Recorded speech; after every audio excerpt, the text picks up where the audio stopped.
Hello everybody, I'm Simmons and this is Philosophy for Where We Find Ourselves, March 26, 2020.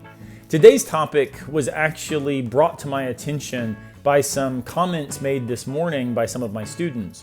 Now, as you may know, most universities across the country have stopped doing face-to-face encounters, and I think this is very much the right decision. So we've been doing online courses for the last couple weeks. And today in one of my classes, I was talking with my students about how they feel, what they're wrestling with, and we were trying to think about this in a philosophical space related to our vulnerability. And my students over and over again kept commenting on how frustrated they were.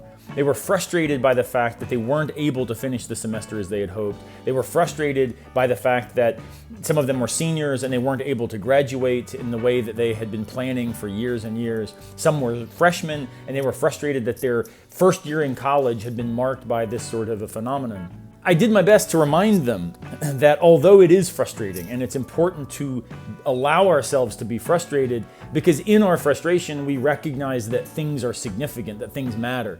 And so it's only when we recognize that we can regret things, that we can grieve the loss of certain expectations, that we also are able to recognize how significant human existence and human activity really is.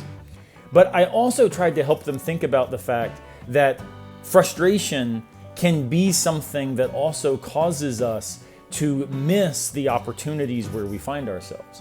And I was reading with them some work by a friend of mine, Todd May, a philosopher at Clemson University. And Todd has done some amazing work helping all of us. He writes in a way that's so clear and so accessible. I highly recommend his books, and in fact, we'll link several of them in the description.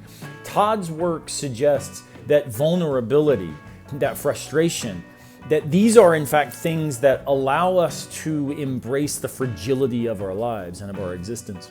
Though we can do many things to try to protect ourselves and isolate ourselves from that vulnerability, from that fragility, he actually suggests that what we need to do is recognize that in light of our fragility, in light of these needs of our human condition, that we actually can recognize how significant our condition is.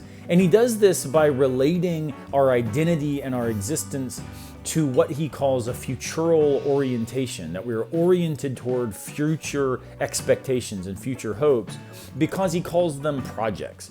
So what it is that we are, who it is that we are beings related to the projects that give our lives significance. Here he's drawing on some existential philosophers who have argued that we are future-oriented because we are temporal.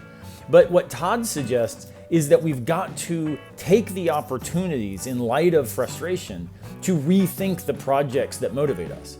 Maybe the projects we thought were important just a couple weeks ago are now relativized in ways that have allowed them to be seen as not necessarily what should be demanding our full attention and our full engagement. Instead, those, what he describes as grounding projects, those things that are anchoring who we are, those continue to be significant. And so when we are frustrated by not graduating in the way we had hoped, or we're frustrated because we can't watch March Madness, or we're frustrated because we can't get to the fishing hole that we would like to be at, or we're frustrated because the market has declined rather significantly, these are all legitimate, but they're legitimate because we are beings who live toward the future.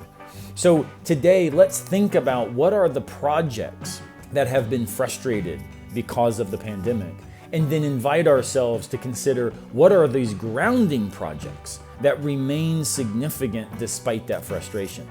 We will get back to those other projects and we will find ways to navigate them. But what we might be able to do here and now is rethink whether those projects were ever really worth the kind of investment, the kind of energy, and the kind of stress that we allowed them to have. So I invited my students, and I invite you, and I'm inviting myself to be able to rethink our frustration, not because it's bad, not because it's not legitimate, but in order to propel ourselves forward so that we come out of this situation not frustrated that we missed the opportunity to slow down and think about what really matters in life. Thanks as always for watching. I look forward to seeing you tomorrow, unless a piano falls on our heads.